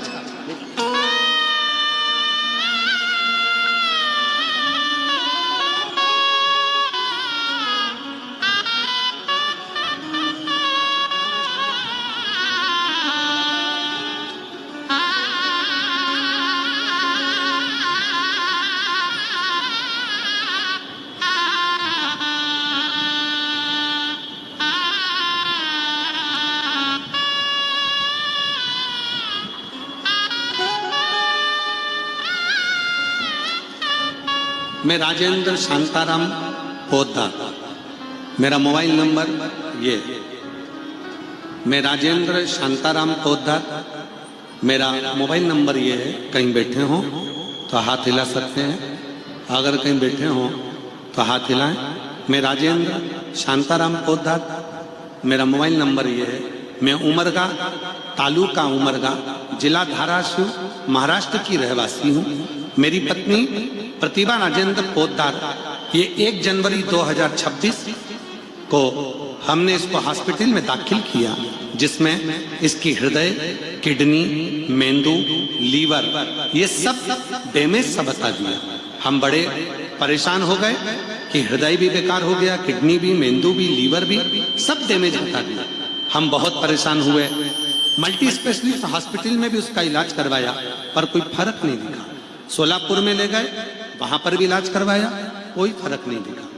डॉक्टर ने बोला कि हृदय पंपिंग केवल 10% ही चालू है और इनके जीने के चांसेस कम है। इनके जीने के चांसेस कम है। इनका पेशाब भी कम हो रहा है, ब्लड में पानी का असर बहुत ही ज्यादा हो गया, डायलिसिस करना पड़ेगा। हमने डायलिसिस चालू करवा दिया। डायलिसिस चालू करवाया, 6 बार डायलिसिस होता, फिर भी शरीर काम नहीं करता। डॉक्टर ने तो जवाब दे दिया, इसको ले जा सकते। डायलिसिस से भी काम नहीं चल रहा, शरीर पूरा बेकार हो गया। तब हमारे पेशेंट को श्वास लेने में भी तकलीफ होने लगी। फिर उसको जब तकलीफ पर तकलीफ होने लगी, 15 दिन हो गए ये सब प्रोसेस करते करते, तब भी असर नहीं हुआ। तब मेरे दोस्त का बेटा, उसने कहा सीहोर वाला बाबा कथा करता है और सीहोर का यदि रुद्राक्ष मिल जाए और वो रुद्राक्ष पानी में गलाकर अगर उसको 2 बूंद दिया जाए वो असर कर जाए। तभी मैंने अपने बेटे को सीहोर भेजा और वहां से रुद्राक्ष मंगवाया। उसको गलाते, तांबे के कलश में डालते और वो रुद्राक्ष का जल और बेलपत्र शिवजी के ऊपर रोजाना चढ़ाकर, रुद्राक्ष का जल और बेलपत्र शिवजी के ऊपर रोजाना चढ़ाकर वहां से तीर्थ और बेलपत्र लेकर आता और मेरी पत्नी के सर पर बेलपत्र रखता, तीर्थ फोटो पर लगाता। हमारा पेशेंट आईसीयू में था, तब 8 दिन तक लगातार हमने रुद्राक्ष का जल दिया। बाबा की ऐसी कृपा हुई कि उसकी रिपोर्ट आना प्रारंभ हुई और किडनी ने काम करना प्रारंभ करा, डायलिसिस बंद हो गया और बाबा की कृपा से आज मेरी पत्नी पूर्ण तरह से ठीक होकर कथा में आई है। मैं बाबा को धन्यवाद देने के लिए यहाँ आया। शिव की भक्ति किसको, शिव की उपासना किसको,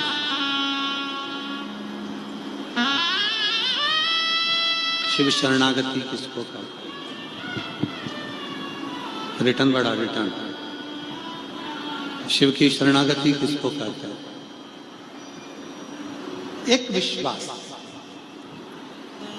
एक भरोसा, एक दृढ़ता शिव के प्रति। दुनिया के आगे चुपचाप मेरे दुनिया के आगे प्रभु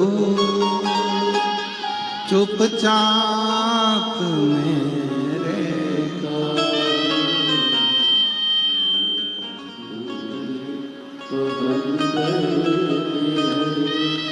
जिसे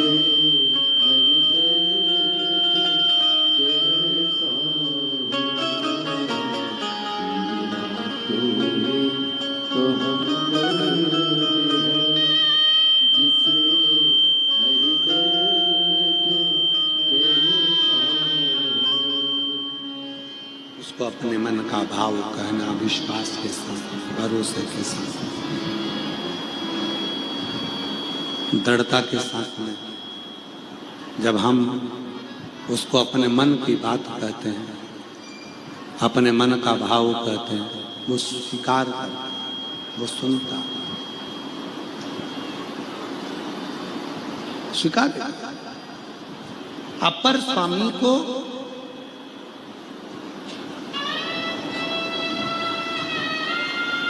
अप्पू दी अड़िगल बहुत मानता।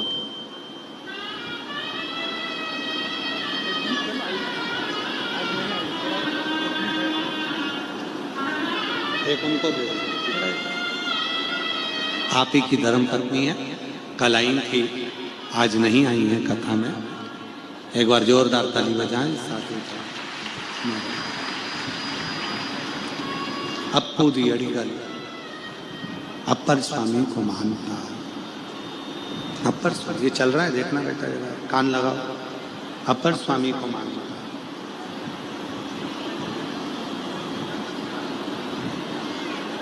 और अपर स्वामी शिव की भक्ति में डूब गए।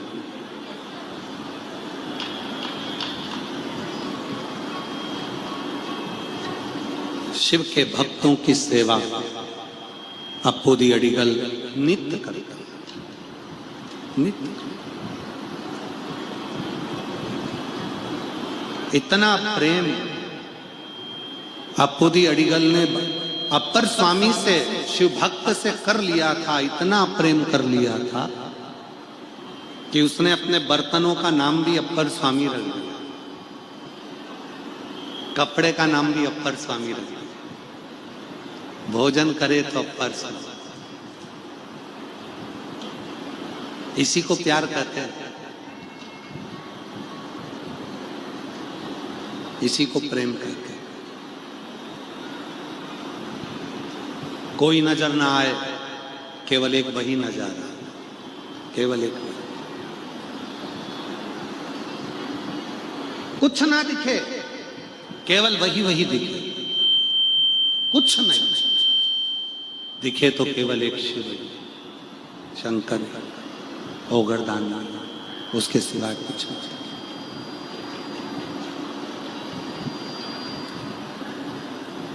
सताओ ना हमें लोगों, हमें दिल की बीमारी है, हमारा वेद दुनिया में वो डमरू धारी है। सब दूर के स्पीकर बढ़ा, पंडालों के अंदर के स्पीकर बढ़ाओ, चोंगे थोड़ा कम करो, स्पीकर की मात्रा बढ़ाओ। सताओ ना हमें लोगों, हमें दिल की बीमारी। एक बीमारी इनको भी है, साउंड वाले को। जब अच्छा साउंड चलता रहता है ना, तो जरा सी भी आवाज इधर उधर हुई तो दूसरे की सेटिंग गड़बड़ नहीं करते, पहले सीवर वाले बाबा की सेटिंग गड़बड़ करते।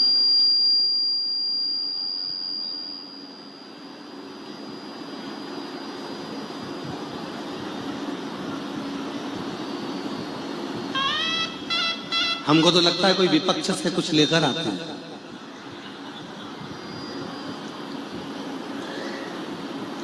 काहे पाटिल साहब?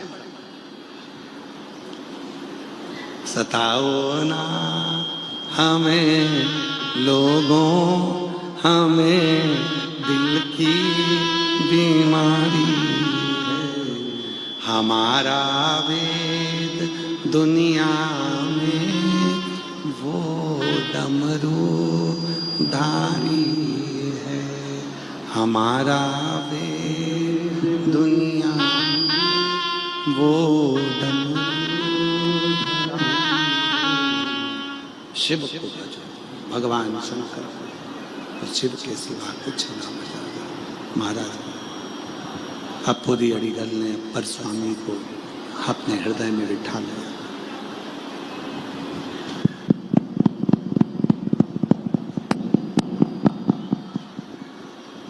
अपर स्वामी वस्त्र को भी अपर स्वामी,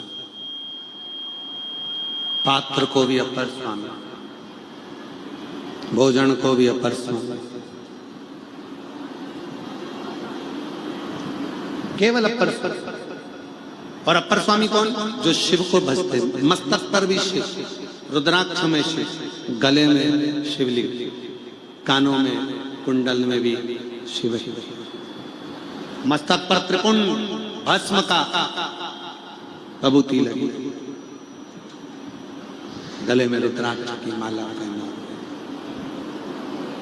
तन पर वस्त्र है, और बाबा भोलेनाथ जी का नाम लेते लेते, भगवान शिव का भजन करते करते, भगवान शंकर की भक्ति करते करते, भगवान शंकर का स्मरण करते करते चले जा, शिव भक्ति करते करते चले जा। एक दिन की बात है,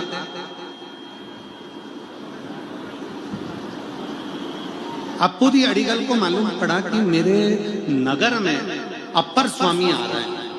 अब तो जिसको देखने की आस थी, जिसको नजर एक बार भर कर देखना था, वो स्वयं गांव में आ रहा है।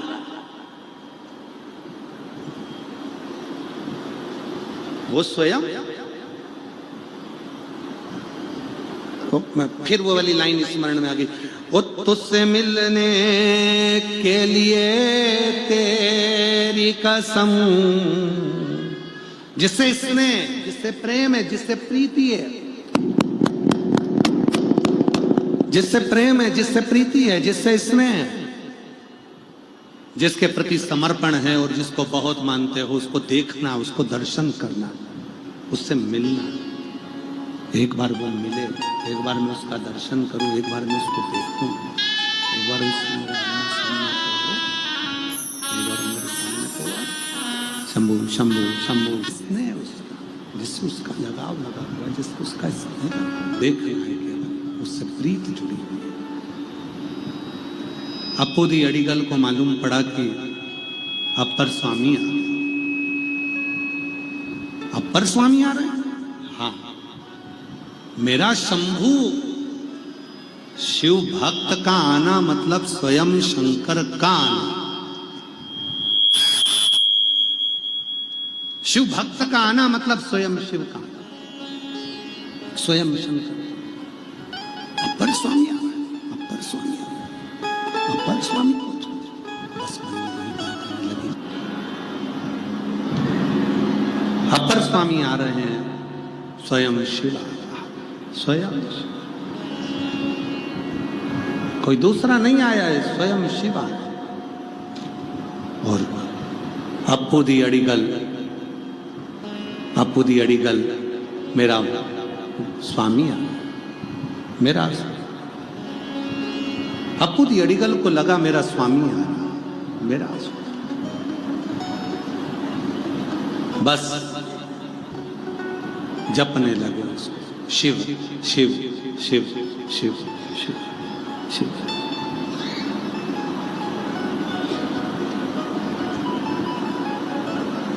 पुकारने लगे उसको, स्मरण करने लगे उसका।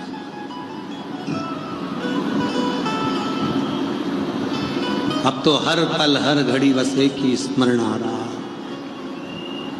एक ही स्मरण। ओम नमः शिवाय, ओम नमः शिवाय,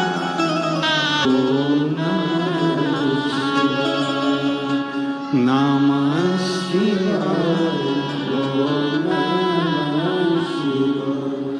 गंगाधराय ओम नमः शिवाय, गंगाधराय ओम नमः शिवाय, नमः शिवाय, ओम नमः शिवाय, नमः शिवाय। जटाधराय ओम नमः शिवाय, जटाधरा। अपर स्वामी नगर में आए। अप्पू दी अड़ीगल ने निमंत्रण दिया, बाबा आपके रूप में आज मेरा भोलेनाथ मेरे घर में आ जाए, भोजन करने आए। अपर स्वामी ने कहा कि तुम्हारे यहां भोजन? हाँ ठीक है। अपर स्वामी जानते थे कि ये मुझे बहुत भजता है।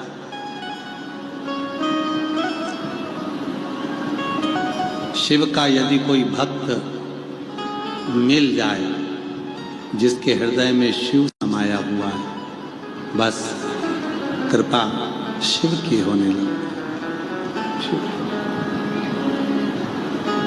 मेरे घर में भोजन करने आइए, ठीक है। आज अप्पू दी अड़ीगल ने भोजन की तैयारी करी। अपने छोटे से बेटे से कहा, जाओ केले के पेड़ के पत्ते लेकर आओ, जिसपे अपर स्वामी को भोजन कराना। केले का पत्ता लेने के लिए बेटा गया और बेटे को सांप ने डस लिया। बेटे को सांप ने डस लिया। सांप ने डसा, बेटा मर गया, शांत। अप्पू दी अड़ीगल को मालूम पड़ा बेटे को सांप ने डस लिया है, प्राण छूट गए। अप्पू दी अड़ीगल ने अपनी धर्मपत्नी से कहा, सुनो बेटे का अंतिम संस्कार बाद में करूंगा, जिसका मुझे इंतजार था आज मेरा वो अपर स्वामी, आज मेरा शिव मेरे दरवाजे पर आया। मेरा शंकर भक्त के रूप में आज आया। सबसे पहला काम करूंगा, मैं अपर स्वामी को भोजन कराऊंगा और बेटे का अंतिम संस्कार बाद में।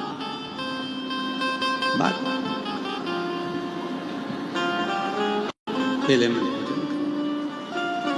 धर्म पत्नी ने आंख में आंसू भरकर कहा, बेटा सांप डस गया, सांप ने उसको डस लिया और बेटा मर गया, और तुम कह रहे हो कि उसका अंतिम संस्कार बाद में करूंगा, पहले अप्पर स्वामी को भोजन। शिव का भक्त आया है, पत्नी ने मुख से कह दिया शिव के भक्त आए हैं, शिव थोड़ी ना आए हैं।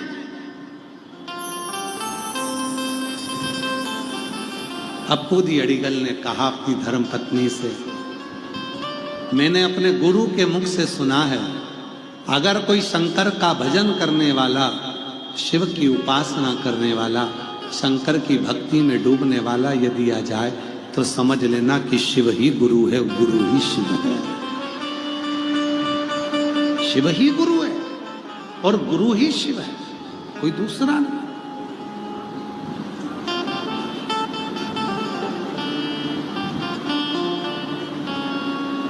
और मेरे भोले तेरा सहारा है,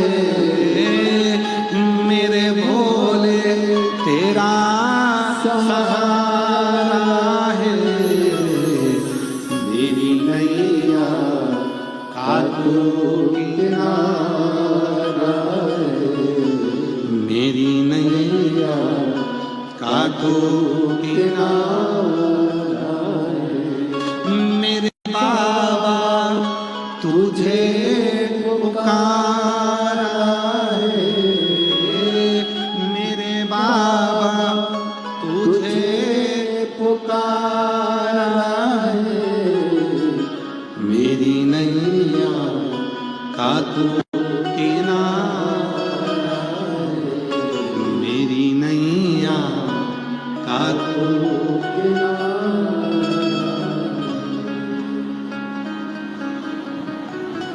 अप्पू जी ने कहा, पहले तो मैं भोजन कराऊंगा।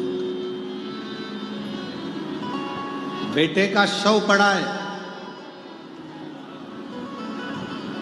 केले के पेड़ के पास, अप्पर स्वामी के लिए भोजन लगाए। अप्पू जी भोजन लेकर आया, अप्पू जी अडिगल भोजन। अप्पर स्वामी ने अप्पू दी अडिगल से भोजन करते करते कहा, मैं अनेक जगह पर भोजन करने गया, पर आपके घर में जो भोजन करने आया हूं, आपकी धर्म पत्नी का चेहरा और आपका चेहरा बता रहा है कि कोई बहुत बड़ी समस्या है, बहुत बड़ी समस्या। क्या आप अपनी समस्या मुझे बता सकते हो?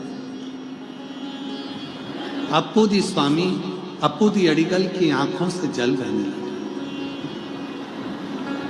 अप्पर स्वामी के चरण पकड़ लिए, भोजन का पात्र नीचे रख दिया, हाथ जोड़कर बोला, मैंने शंकर भगवान को नहीं देखा है, पर मैंने अपने गुरु के मुख से सुना था, जो शंकर का भक्त होता है ना, बस उसका दर्शन कर लिया तो शिव के दर्शन के बराबर हो जाता है, उसका दर्शन। बाबा, आपको जो हमारा चेहरा उतरा हुआ दिख रहा है ना अप्पर स्वामी, मेरे बेटे को सांप ने डस लिया है। मैंने अपनी धर्म पत्नी से कहा है कि पहले भोजन कराएंगे, इसके बाद बेटे का अंतिम संस्कार करेंगे।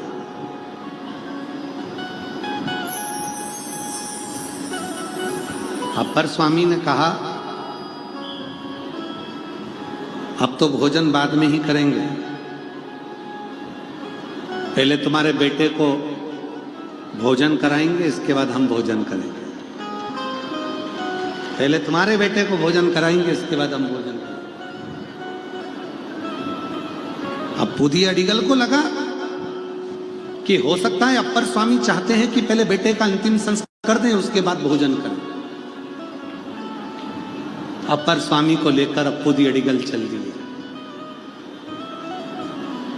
वीर शैव लिंगायत संप्रदाय की 63 नयनारों की ये कथा में अप्पू दी अडिगल की जो कथा है, बड़ी विचित्र कथा है, बड़ी विचित्र।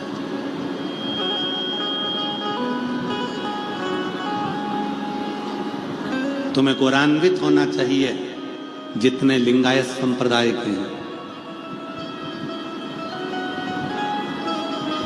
कि आपकी दृढ़ भक्ति शिव में है और शिव का प्रेम आप में है।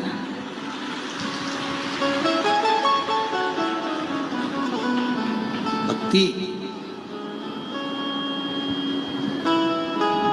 ये जो आप अपने मस्तक पर वीर शैव लिंगायत संप्रदाय के जितने शिव भक्त हैं, छोटे से बच्चे से लेकर बूढ़ा सा व्यक्ति, जन्म से लेकर मर रहा व्यक्ति भी अपने मस्तक पर भस्म का, भभूति का त्रिपुंड लगाता है।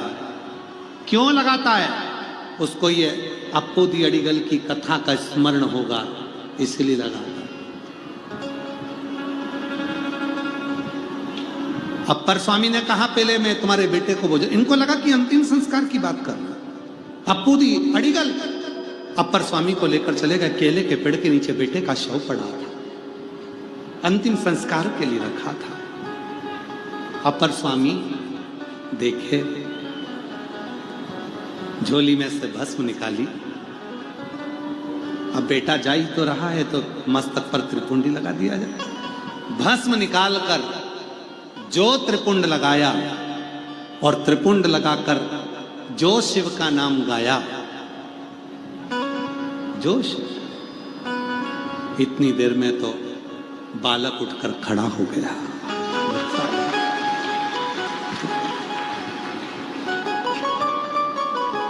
पिताजी पिताजी कहकर गले से लग गया। अप्पूदी अडिगल के, अप्पूदी अडिगल ने अप्पर स्वामी के चरण पकड़ लिए।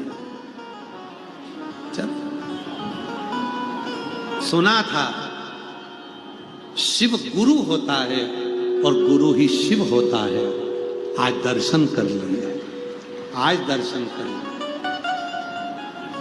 अप्पर स्वामी ने कहा, अप्पूदी अडिगल, पर यह भस्म का, भभूत का जो त्रिपुंड होता है, यह साधारण नहीं होता।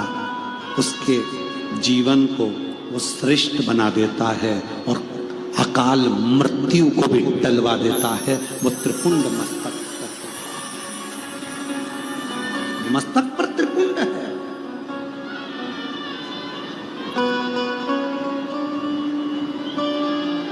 हे त्रिपुंडधारी, हे त्रिशूलधारी,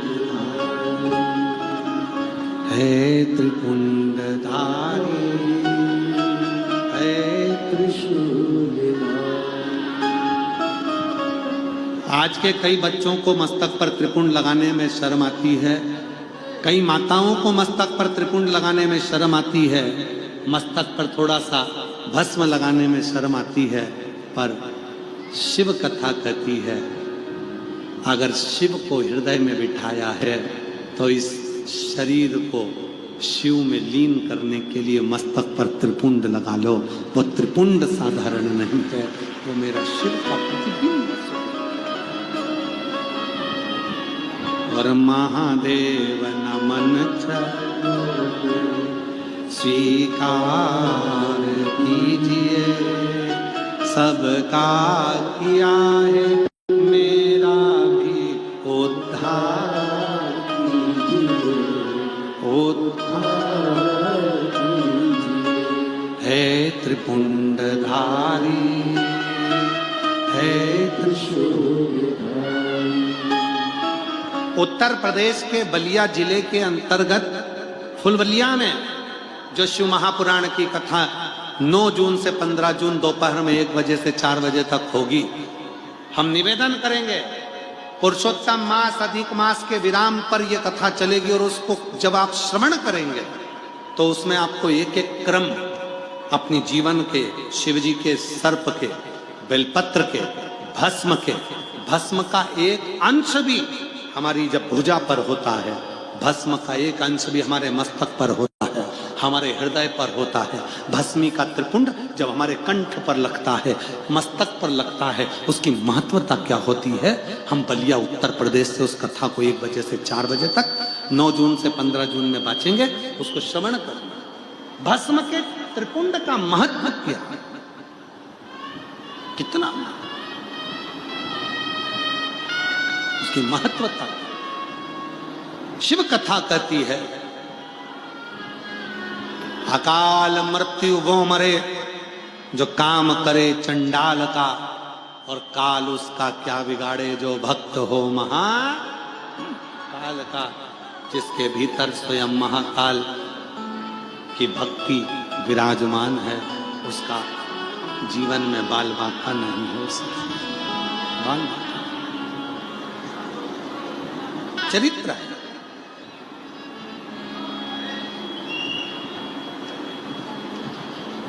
समय का और शरीर का दोनों का मिलान एक साथ कभी नहीं होता।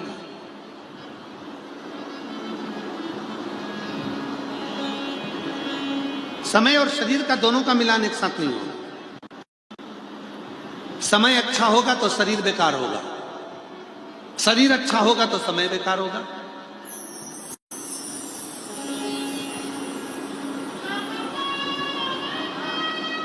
तुम सबके घर में बादाम रखी है, तुम सबके घर में काजू रखा है, तुम सबके घर में चना रखा है, तुम सबके घर में सिंगदाना रखा है, तुम सबके घर में फ्रिज भी रखा है, तुम सबके घर में सारा सामान अच्छे से अच्छा रखा है। जब सामान की जरूरत थी बादाम की तब बादाम नहीं थी, चने की जरूरत थी तो चना नहीं था, सिंगदाने की जरूरत थी तो सिंगदाना नहीं था। अब सब कुछ है तो मुंह में सोफा सेट नहीं है,